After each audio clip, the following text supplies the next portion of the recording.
What's up everyone, my name is Royal Rebel, and in this video I'm going to be sharing my thoughts on the recent changes that came to Dead by Daylight over the past few months. And before I get too far into it, I do want to note that this is all based on my personal opinion and experiences with the game, so not only are you allowed to disagree with me, but obviously the developers have their own, version of what is successful and not successful. But I also thought this would be a great time to share these thoughts since the update's been out for a little while now, like a month or two, and I feel like we're past the newness of everything and have settled on like the new normal. So obviously the big first change I want to talk about is the perk overall. And I don't really want to say one way or the other if this was successful or not, because while it didn't completely kill the use of certain meta perks for killers, it did kind of make room for other perks to be more viable than they used to be.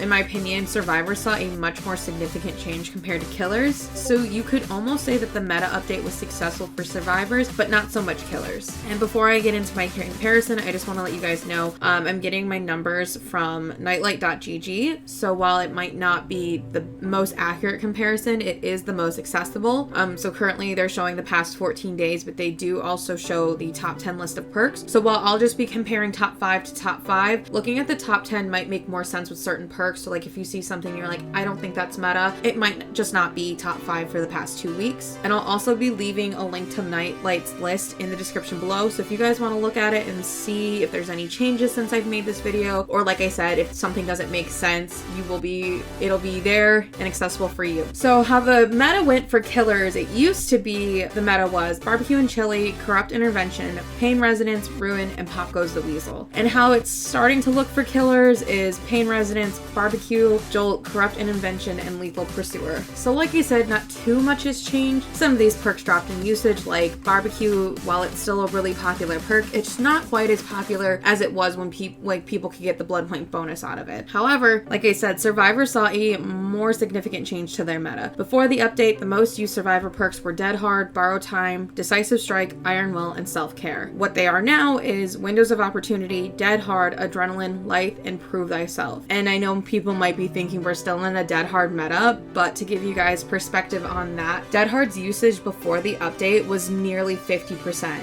After the update, it dropped to about 20%, which is a huge change. But even outside of that, 4 out of the 5 top perks are totally different. So that's why I think in terms of the survivor meta changing, it was way more successful. But in the long run, I don't know how disruptive these changes are. I've noticed that players in Dead by Daylight, they get very comfortable with their play styles. I almost have a feeling that once whatever side gets bored of the current meta, there's going to be another call to change the meta. I do think this leads me into something I think behavior was less successful with, and that's curbing tunneling and camping. So when they were making these announcements about the meta change, they made mention about how they recognize that tunneling and camping makes the game unfun for players. And I think they struggled a little bit with finding the balance of addressing that, but keeping everybody happy. And honestly, I don't blame them, because both sides really wanted something different. Survivors wanted one thing, killers wanted another, but ultimately I think the changes they made were more in line with the meta disruption than anything else. For example, making Borrowed Time base kit, while it really didn't do much to stop tunneling, people didn't need to run Borrowed Time anymore. So while I think them mentioning like tunneling and camping being unfun, like I